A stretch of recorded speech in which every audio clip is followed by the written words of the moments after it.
Hi friends, முருங்கைக்கீரையை வச்சு ஒரு ஹெல்த்தியான பிரேக்ஃபாஸ்ட் ரெசிபி தான் செய்ய போகிறோம். வாங்க வீடியோக்குள்ளே போய் பார்க்கலாம். ஃபஸ்ட்டு ஒரு பவுல் எடுத்துக்கோங்க. அதில் கோதுமை மாவு தேவையான அளவு போட்டுக்கோங்க. ஒரு பெரிய வெங்காயம் நல்லா குட்டி குட்டியாக சாப் பண்ணி போட்டுக்கோங்க. பச்சை மிளகாவும் அதே மாதிரி குட்டி குட்டியாக சாப் பண்ணி போட்டுக்கோங்க. கொத்தமல்லி தழை போட்டுக்கோங்க. அதுக்கப்புறமேட்டு பார்த்தீங்கன்னா இந்த முருங்கைக்கீரையை நல்லா கழுவிட்டுட்டு அதையும் இந்த கோதுமை மாவோடு போட்டுக்கலாம். தேவையான அளவு உப்பு போட்டுக்கோங்க. இப்போ இது எல்லாத்தையும் மிக்ஸ் பண்ணிக்கோங்க. மிக்ஸ் பண்ணிவிட்டு தண்ணி கொஞ்சம் தெளித்து மாவு பிணைஞ்சிக்கோங்க. அப்போ தான் இந்த கோதுமை மாவு அடை நல்லாயிருக்கும். இப்போ பார்த்தீங்கன்னா நல்லா கொலன்னு மாவு நான் பிசைஞ்சு வச்சுருக்கிறேன்.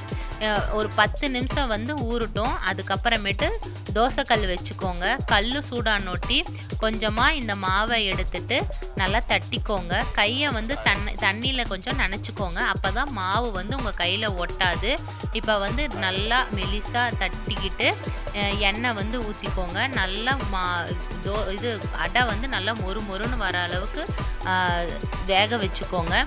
இது ஒன் சைடு வெந்ததுக்கப்புறம் மறுபடியும் அதே மாதிரி இன்னொரு பக்கம் திருப்பி போட்டு வேக வச்சு எடுத்துக்கோங்க. சுவையான கோதுமை அடை ரெடி. இந்த வீடியோ பிடிச்சா லைக் பண்ணுங்கள், ஷேர் பண்ணுங்கள், சப்ஸ்கிரைப் பண்ணுங்கள்.